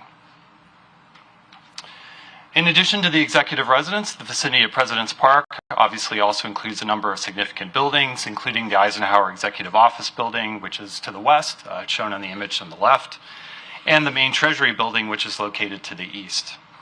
Mixed-use development frames the entire area as it is located within the central core of Washington, D.C. The project is located on federal land within the District of Columbia. The National Capital Planning Act requires commission approval for all federal buildings and open space around such buildings within the district. As you know, NCPC has reviewed several other projects at the White House, most recently the White House fence in 2016 and 2017, and the tennis pavilion in 2019. In terms of the review of projects, NCPC uses guidance from the federal elements of the Comprehensive Plan for the National Capital, including policies related to urban design, parks, and open space, as well as visitor experience, among others. As you're aware, the Commission takes a holistic approach when applying the Comprehensive Plan policies in the context of each project's needs and objectives. One of the primary areas of interest for the review of this project is how the public will see and experience the modernization project from the surrounding public spaces, most notably from Pennsylvania Avenue to the north, as shown here on this image, or from East Street to the south, as shown here. These are really the only publicly accessible streets in the vicinity, as others are located within a secure perimeter. The public experience extends to several aspects of the proposed project, which will be helpful to understand as the design advances, including how the pedestrian level views from the north and the south may or may not change from current conditions, how the connector or colonnade between the Executive Mansion and the new East Wing modernization project will be designed, how the landscape will be designed, restored, or improved, and how perimeter security and the associated infrastructure might be beautified for the public and guests to the White House and grounds. As the design proceeds for review, NCPC staff will work with the applicant to understand these components as well as any other comments raised by the Commission today. And so with that, I am going to now turn it over to Josh Fisher with the White House, who will begin their presentation. Thank you. Thank you. Welcome, Josh. Thank you. Good afternoon, Mr. Chairman, Commissioners, and staff. My name is Josh Fisher. I'm the Director of Management and Administration for the White House. We appreciate y'all allowing us the opportunity to discuss the East Wing Modernization Project and the reason we believe it to be so vitally important. Every day, people from across the country and around the globe visit the White House and surrounding grounds. They look to it as a representation of the values that we as Americans stand for. It is our responsibility to ensure that the guests, those given the opportunity to come inside the fence, and those viewing from Lafayette Park or the Ellipse experience the pride and the powerful symbol of American democracy, leadership, and history. While we are only discussing the ballroom today, our efforts extend beyond the 18 acres so that every school group, family trip, marriage proposal, or birthday photo allow people to enjoy the beautiful pride of our nation's capital in the White House complex. As you all know, U.S. presidents have been renovating, expanding, and modernizing the White House to meet the needs of the present day, including terraces built in the 1800s, the Truman Balcony in 1948, the original East Wing built in 1902 and rebuilt in 1942, as well as numerous other projects. When President Trump decided to build a grand ballroom and modernize other aspects of the East Wing, we began researching. After careful study and consultation with engineers, architects, historians, and other experts, we determined that modifying or renovating the colonnade in the existing East Wing was not feasible for many reasons. We found significant deficiencies and overall poor structural design and construction. The colonnade was structurally unstable, the roof systems had exceeded their service life, and the underpinnings were not sufficient to support the necessary upgrades. In the East Wing, there was chronic water intrusion, accelerated deterioration, and mold contamination. The electrical infrastructure was obsolete, deemed undersized, and non-compliant with current code. Facilities were also non-compliant with both ADA and Secret Service requirements. Because of this and other factors, the cost analysis proved that demolition and reconstruction provided the lowest total cost ownership and most effective long-term strategy. As part of this overall process, we also took great steps to ensure we preserved extraordinary historic features, including parts of the original colonnade, the Kennedy Gardens, and the movie theater, amongst other items. In choosing to carry out the East Wing modernization project, we are achieving life safety, ADA, environmental, and federal compliance. We are enhancing mission-critical functionality and eliminating systematic infrastructure failures. We are making necessary security enhancements and delivering resilient, adaptive infrastructure aligned with future mission needs. Importantly, the addition of the modernized facility also significantly reduces negative impacts on the truly historic Executive Mansion in South Lawn. The hosting of large events, the size of which were not contemplated when it was designed and reconstructed, drastically increases the rate of deterioration on the East Room and the state dining rooms, stressing the aging structural components of that specific building. In addition to consequential structural and safety considerations, the East Wing modernization project will significantly improve the experience of the American people and foreign dignitaries when they visit the White House.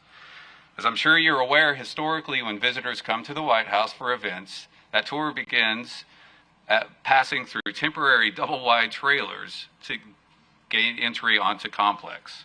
State dinners or events with world leaders would take place in a tent on the South Lawn. These tents affected more than just the world leaders. Their use destroyed large portions of the South Lawn, degrading its appearance for overall visitors and creating a recurring expense to replace and cultivate new grass. Beyond the ballroom, we have plans for beautifying the visitors' experience in the areas such as Lafayette Park and creating a superior, more efficient visitor security screening center.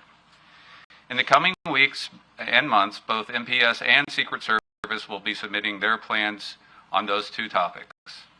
Inside the White House, spaces such as the ballroom are just as important as the grounds outside. The ballroom is where the leaders will gather, important decisions will be discussed, and history will be made. It is a place that will bring people together for diplomacy, celebration, and unity. A beautiful, well-maintained, and historically designed ballroom will show respect for these moments and emphasize the significance of collaboration and tradition in our government. Now, I will turn it over to Shalom, the architect on this project, to discuss the ballroom. As you guys know, Shalom is no stranger to this commission. His work has been transformative across the D.C. region, so we're excited to see what he can bring to the table.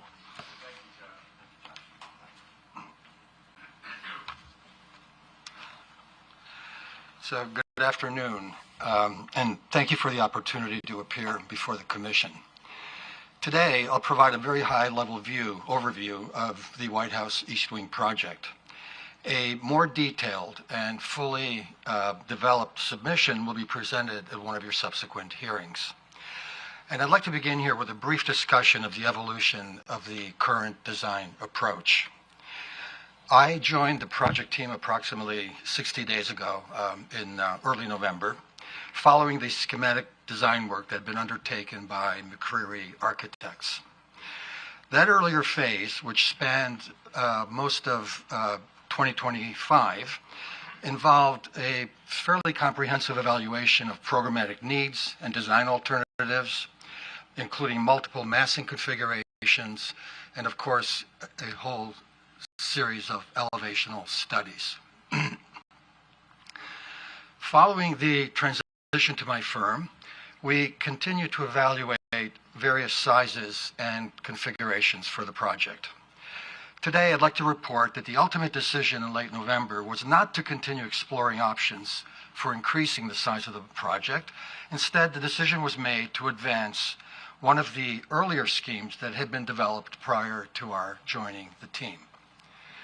That scheme is calibrated to respect key contextual relationships. The addition's cornice aligns and does not exceed with the cornice height of the White House. And the building mass is set back approximately 10.5 feet from the White House's primary north facade on Pennsylvania Avenue. These measures, I think, are essential to maintaining the visual primacy of the White House. The program includes a ballroom of approximately 22,000 square feet. It's designed to accommodate approximately 1,000 seated guests at a formal dinner. The total area of the two above-ground visible east wing floors, that's 2 floors, including the colonnade and the ballroom structure, is just slightly over 89,000 square feet. Below the ballroom and included in the 89,000 square feet, the project incorporates a series of functions which I'll show you on the boards shortly here. One could generously describe the current functioning of the White House support areas, such as loading, waste handling, general deliveries, food service, as being quite labyrinthian in character. And I think that's a kind description. These conditions reflect incremental adaptations over time, and they place ongoing operational stress on the historic structure. The proposed East Wing modernization seeks to rationalize these functions in a manner that will relieve the stress by increasing connectivity, operational efficiency, and by enhancing overall security. The changes will allow the White House to be experienced and to age, I think, in a much more graceful way over time. In advancing this proposal, we have aimed to land in a thoughtful middle ground by adapting, as I mentioned earlier, one of the earlier 2025 designs that meets the 1,000-seat requirement for the ballroom. And also, as I mentioned earlier, further consideration of enlarging the size was abandoned in late November.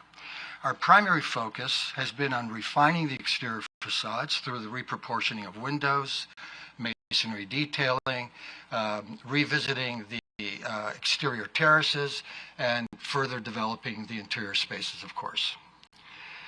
This scheme does require a 2-story colonnade connecting the east room in the White House to the new ballroom. We believe it's appropriate to evaluate this condition within the context of the broader White House campus. The White House is therefore considering the idea of a modest 1-story addition to the West Wing colonnade, which would serve to restore a sense of symmetry around the original central pavilion. It will be considered as part of a future overall planning framework, which will be presented at a future hearing here. So with this context, I'll now just walk you through briefly some of the boards that we have here.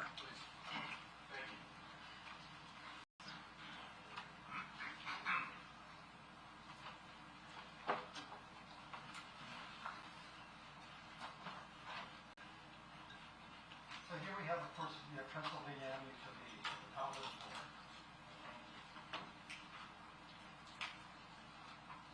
With Pennsylvania Avenue here, it's on the upper part of the board. There's the whole White House complex, and of course the East Wing colonnade with the ballroom addition. There'll be 2 primary access points to the ballroom. And we are talking about a large crowd here of 1,000 people. One of them will be through the White House, through the colonnade, to a foyer that will serve the ballroom. And then the other one will be 1 level down. The grade drops as we come around this way. And there will be an entrance through a portico here into a foyer with a grand stair that will take you up 1 level to the ballroom and essentially meet where the other guests will be coming from the other direction. The new structure here has a series of terraces on 3 sides of the building. On the south side of the colonnade, we have a terrace that's about 12 feet wide with a stair that leads down to the lawn panels. And then that terrace continues around to the west side of the ballroom along here. And actually, that's a very important life safety egress point for the whole project. And that leads down to a stair here, which also lands at the lower level grade. Halfway down that stair, you could make a left and access a terrace, which is underneath this colonnade roof, and that also has a stair leading down to the lawn. We will show you much more detailed drawings next time with view sheds, But for today, I would just like to point out that there's a very dense cluster of trees here, which will remain, which really affects your view from the south, the public view from the south looking at this, just as there is a dense cluster of trees that protects the view of the west wing. And we also have the same condition on the north side, where we have a dense cluster of both evergreen and deciduous trees, which will really frame the view of the central pavilion of the White House.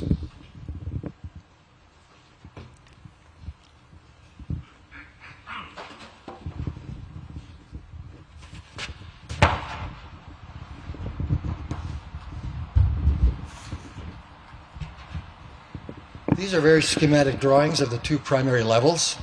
On your right here is the ballroom level, which is the upper level, and on the left is the level below the ballroom. So, well, let's start at the upper level here. So if you were entering the ballroom from the White House, the East Room is right here. You'll come across the colonnade, adjacent to this terrace here, enter this foyer area, and then make your way into the ballroom, which has windows on three sides, facing east, west, and south.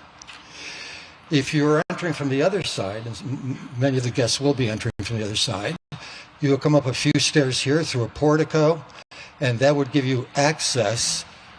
You'd be coming up here, actually, in the lower level. That would give you access to this hall here, the foyer, and then up a grand stair, which would land you right in the same area here, and again, giving you access to the ballroom. On the lower level, the other uses that we have are this large space, which is devoted to food service. It's basically a commercial kitchen, and it will not only service the ballroom, but also service events inside the White House itself. Opposite that, we have an office suite for the First Lady, and then on the lower level of the colonnade itself, we are rebuilding the movie theater that had been there.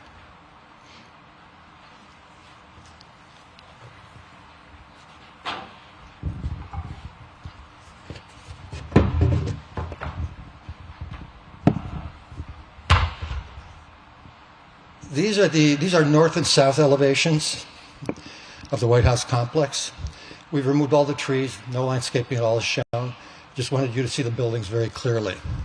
And I think, the most important thing here perhaps is what I mentioned earlier, which is the alignment of the cornice of the ballroom directly aligns with the cornice and the balustrade of the White House. The heights will match exactly. Here you see the upper level of the East Colonnade, and I did mention the potential for a future addition, a one-story addition to the West Wing, and that would occur right here. And you can see that the reason to think about that is so that we would reinstate the symmetry around the central pavilion of the White House. We have not looked at that at all yet, but hope to do so in the future. So here's the view from the south. Again, you have the rear elevation of the White House itself. We have the ballroom with the portico, the terrace at the half level, and then of course here the West Wing, two-part with the colonnade.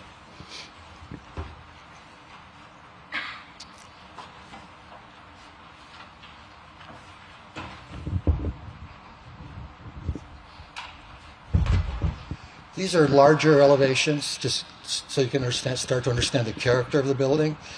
So what we have at the top here is the east elevation of the ballroom, which is directly across from the Treasury. This portico sits pretty much directly across from a portico that does serve the Treasury. The floor of the ballroom is at this upper level right through here, and the 8 windows that you see here are basically centered on the ballroom. On the opposite side, we have the same condition with the 8 windows there centered on the ballroom. This is the west elevation, and on the lower level here, you're seeing windows that face into, they serve the First Lady's office suite. We intend to develop all of this with a combination of stone and precast. It will all be painted white to match the White House. Very similar finish as you see on the White House.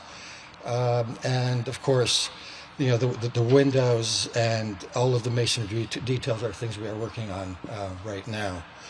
And then finally, I just have one more board, and this is just the north elevation, which you saw a minute ago. But here we've added in the street trees, which are shown in the darker green. And then we've put in transparent outlines of the larger trees, which are behind the street trees inside the fence line. So the trees actually pretty much match the height of the proposed ballroom. So you'll start to get a sense when I show you at your next hearing some photographs, the extent to which these will frame the view of the central pavilion. So that's all I have, and I'm happy to open up to questions if you'd like. Thank you very much for that presentation and for showing us these diagrams and elevations. I'll open it up to the commission now for any questions for the presentation. Mr. Chairman, I'll have some questions. This is Commissioner Mendelson. Please proceed, Commissioner. Thank you. I hope you can all hear me. I do want to just first take a moment to thank my designee, Evan Cash, who comes to all the meetings, and I just want to thank him publicly. And I also want to thank those who gave the presentation. I do have a number of questions. The first is, how is this proposal consistent with the comprehensive plan's urban design requirements, which include, I think it's B1.4 in the urban design element, visually reinforce the preeminence of the Capitol building, White House, and other nationally significant resources by protecting the visual frame around them, and B5.10, visually reinforce the special importance of the White House and its grounds by protecting the existing spatial relationship of the White House and the mass and scale of adjacent buildings. So my question pertains to how this proposal is consistent with those elements of the comprehensive plan. Thank you for those questions, Mr. Mendelson. We are being very, very careful, first of all, to maintain, I think, a fairly sufficient distance from the central pavilion of the White House. And be developed in a matching way on both sides of the central pavilion of the White House. I think we will actually be in concurrence with the paragraph that you just cited. All right, that probably will come up again at future presentations. Can the size, footprint, or location of the ballroom, on the site be changed at this point? I mean, certainly anything is possible. It all depends on schedule and money. But this particular location has been studied pretty carefully by the previous architect as well as myself. And it's been determined that this is the best location in terms of getting access to it from the east room of the White House. But part of my question was the size or footprint. So has construction work on the ballroom foundation already begun? There's been excavation work, there's some foundation work, but that's really not the limiting issue in terms of whether things can be changed or not. Okay. So if as this gets further refined, the footprint could conceivably be reduced a little bit. The work on the foundation so far is not that significant? Well, as I said, the footprint has been studied fairly extensively already, and many different massing options were studied before we even came on board. So at this point, we've continued working with that, with the product of all those studies, and we are primarily refining the scheme. So I appreciate that the cornice line will not be higher than with the historic structure, but is it possible that the height of the ballroom, which of course determines the cornice line, that could be reduced somewhat? Because it still seems to me that it's overwhelming the existing building. It's interesting. I mean, it is the same height. I think you're familiar with the addition that we built to the Wilson building that you're in. Yes. So, I mean, I bring it up because this question of size and relationship of an addition to an historic building comes up with almost every project I've ever worked on over the last 40 years. And we're essentially doing the same thing here we did at the Wilson building. We're building an addition, although at the Wilson building it really contrasts. It's a very modern addition. It contrasts very strongly to the neoclassical building. But even there, we matched the height. We did match the height of the existing building. And I think it works quite well. And we've done that on many, many other structures. We're just finishing up an addition to the Cannon building where we increased the height by 1 story. That was reviewed pretty extensively. And you could look at it. I mean, I think that too works really well, with the original historic structure, despite the additional height. But my sense of it is that there are 2 levels here. One is, I'm going to say, the lower level, and then there's the ballroom level. And I can't remember what the height is. What is the height for the ballroom level? Well, if you measure it off the front driveway, where the portico is of the White House, we're approximately 51 feet above that elevation. But then and that's roughly the level of the ballroom? I'm sorry, that's the roof. That's the roof of the ballroom. That's the height. That's the height of the balustrade around our ballroom structure. I'm sorry, is that what you were asking? No, I think I'm not asking it well. The ballroom is going to be like a 20-foot ceiling, a 40-foot ceiling? It's about 38 to 40, yes. And could that be reduced? It's possible, not impossible. I had one other question, which I think is probably for Mr. Fisher, not you, and that is, why didn't the project come to us as a whole instead of after the demolition?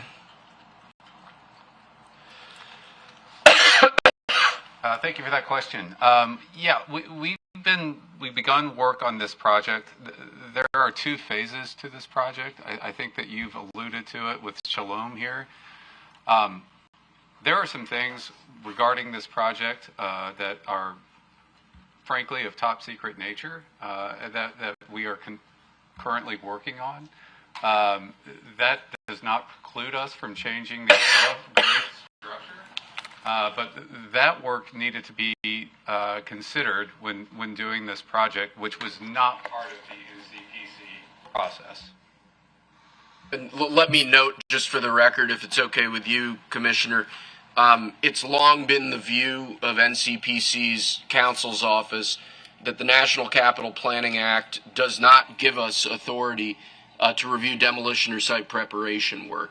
So while many projects do come before us at that stage, that's not a requirement of the National Capital Planning Act, and review of demolition is not something that we have the authority to do as a commission. I appreciate that, and I've actually read that legal opinion, and I'm not arguing with it. It's just that I don't know the last time that a project has been presented before NCPC or Zoning Commission or any of the planning agencies where it wasn't presented as a whole. This is what we're going to do, and we will proceed with the demolition as we move forward, as opposed to here where the demolition occurred first. Well, I don't have any other... the Air and Space Museum addition is one example of that, where they proceeded with demolition of the old addition, I believe, prior to presenting plans for the new addition to this commission. I think that's the nearest historical analogy. I could be wrong. I just want to conclude by, I have a lot of respect for Shalom Baranas. He's done a lot of great projects in the city over the decades, and I just want to acknowledge that. Thank you. Thank you, Commissioner. Do any other commissioners have questions for the presentation team? I have 2 questions. Yes, Commissioner Dixon. One, you kept mentioning stairways. I guess that's going to be accessible. Handicap accessible also, I'm assuming. You mentioned stairways on the building. The primary handicap access into the ballroom will be through the front door of the White House.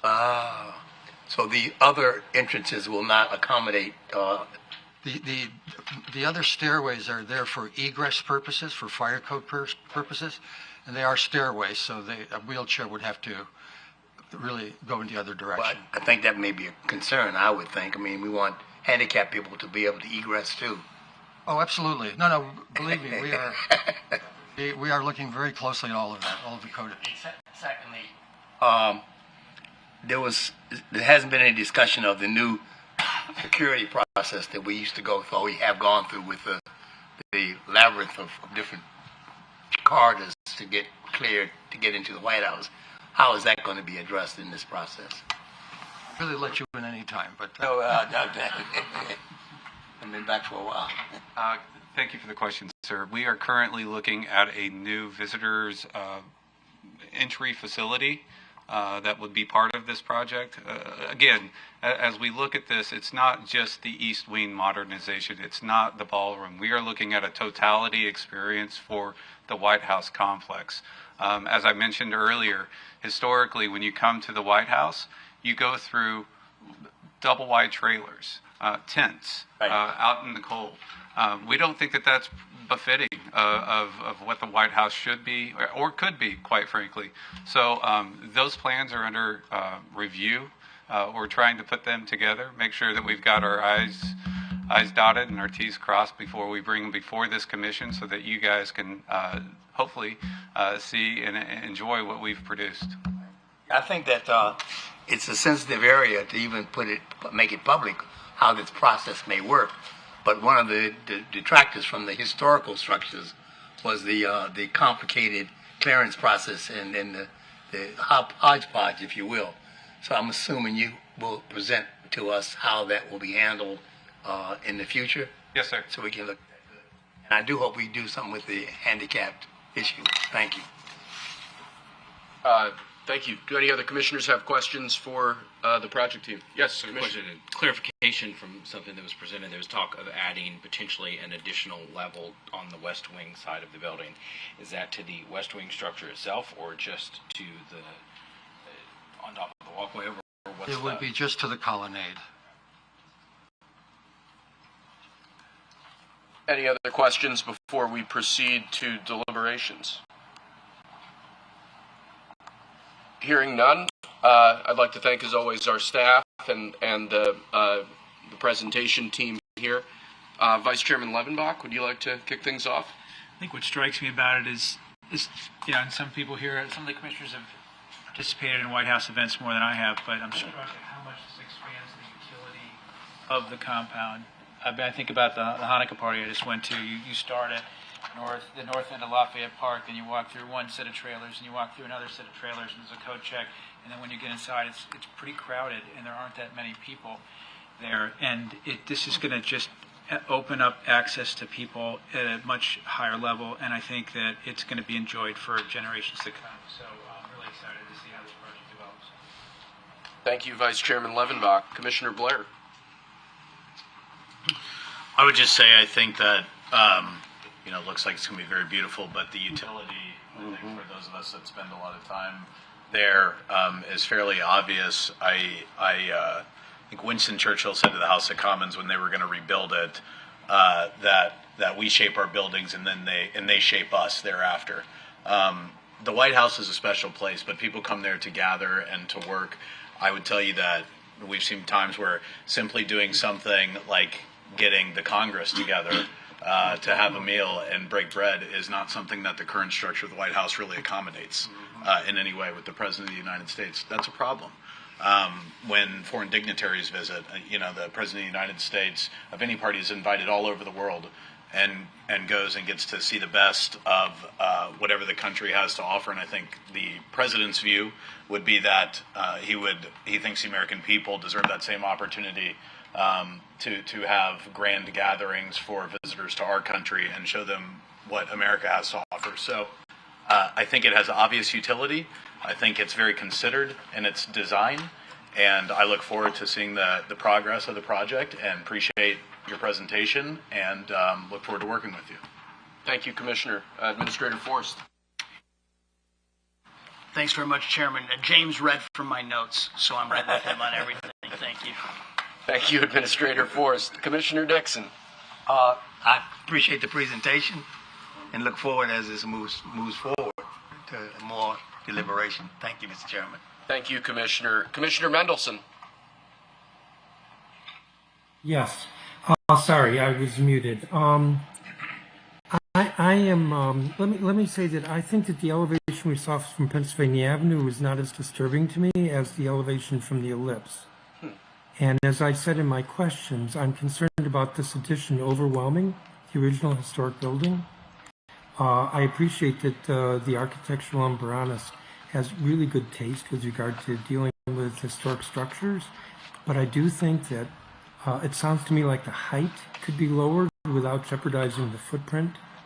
I don't think that the footprint, that is 89,000 square feet, should be the goal in and of itself. So maybe it can be and needs to be shrunk a little bit more. Again, looking at the elevations from the south, it's just so imbalanced. The other observation I have is that it is disturbing to me that we are looking at an addition to this historic structure, but we're looking at what appears to be an overall plan in a very segmented approach. So there are going to be some changes with the visitor center, there are going to be some changes with Lafayette Park, there are going to be some changes with the West Wing, but rather than looking at this as a whole, we're going to be looking at it piecemeal, and that's concerning as well. Thank you, Commissioner. Commissioner Henderson? I would just suggest for those of us who don't work in that complex every day that it would probably be worthwhile and beneficial for our consideration to take some opportunities to go and see the site and see the facilities as they are between now and future considerations. Thank you, Commissioner. Commissioner McGowan. I don't have any additional comments or questions, but thank you all so much for the presentation. It was very informative. Thank you, Commissioner. Commissioner Kozart. Yes, thanks to the staff for their work on this and for the presentation, and I look forward to when it comes hopefully. Thank you, Commissioner. Commissioner Schaefer. So again, my thank you as well. This is it's exciting. Great job overall with the architectural features, and in looking forward to see how this progresses. As I echo the same comments as come before me as well, because I think this is a great opportunity for us to continue to expand upon the importance of our entire nation. So, thank you, Commissioner. Commissioner Stidham. Thank you, and thank you for the overview. It is really helpful to get a sense. And I should lead with that Secretary Burgum, who's I sit as a delegated position here, and the Department of the Interior supports the East Wing modernization without reservation. We appreciate the designs that were shown here today, and we look forward to seeing more detail, especially when it comes to the landscaping and understanding how the temporary facilities will be, how the uses that currently happen in those temporary facilities are taking shape in the new facility, to really understand how that replacement is taking place, as well as understanding clearly, it's important, those views, that anyone who's coming to visit who does not have the opportunity to be inside the fence, to be able to understand and to view the White House. And so understanding those views will be really helpful when you come back, as well as the design choices you make and the materiality. So we look forward to much more detail and appreciate the overview. Thank you, Commissioner. Commissioner Argo.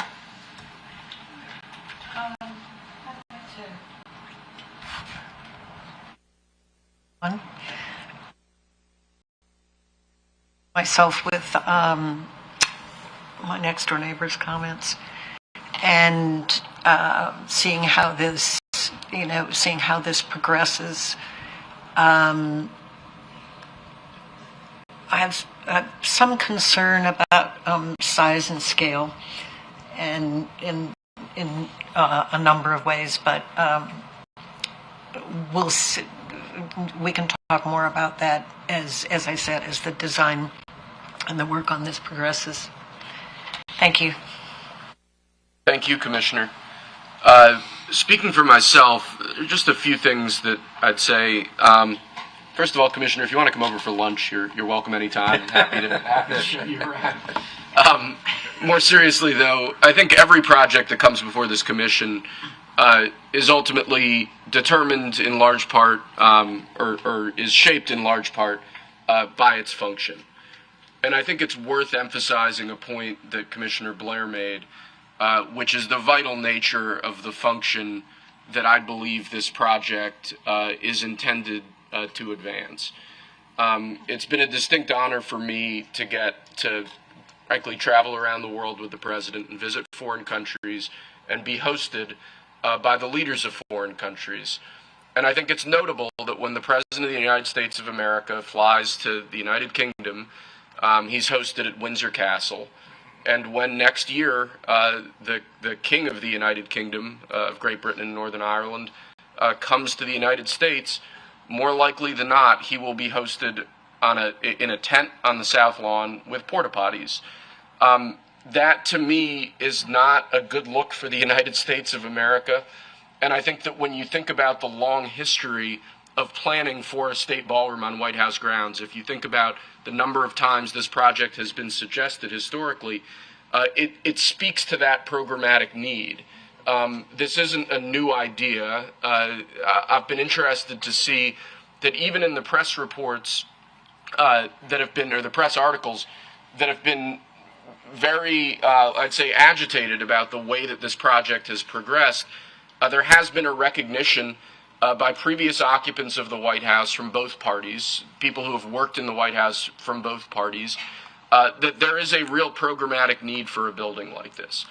So I think what we're really talking about then is a lot of the issues that Shalom in particular was addressing in his presentation, which is given the programmatic need, given the size that programmatic need necessarily requires for this project, how do we ensure that this project accords with what we as a commission care about?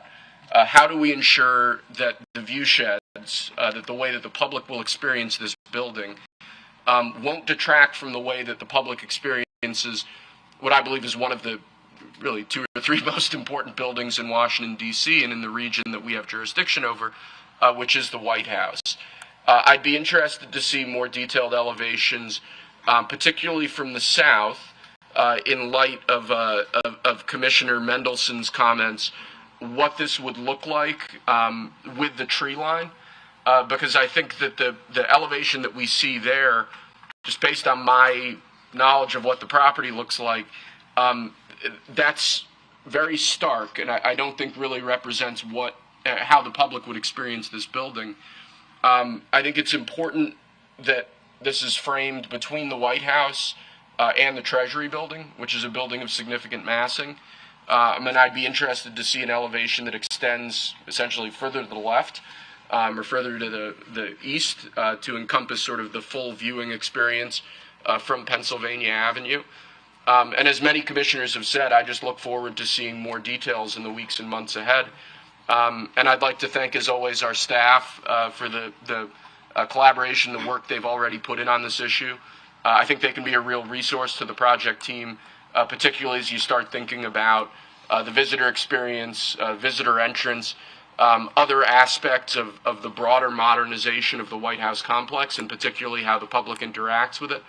But again, just speaking personally, I'm really excited to see how this project develops, and I'm excited to hopefully see more detailed planning materials in the weeks and months ahead. So thank you. Are there any other commissioners that have questions or comments before we adjourn for the day?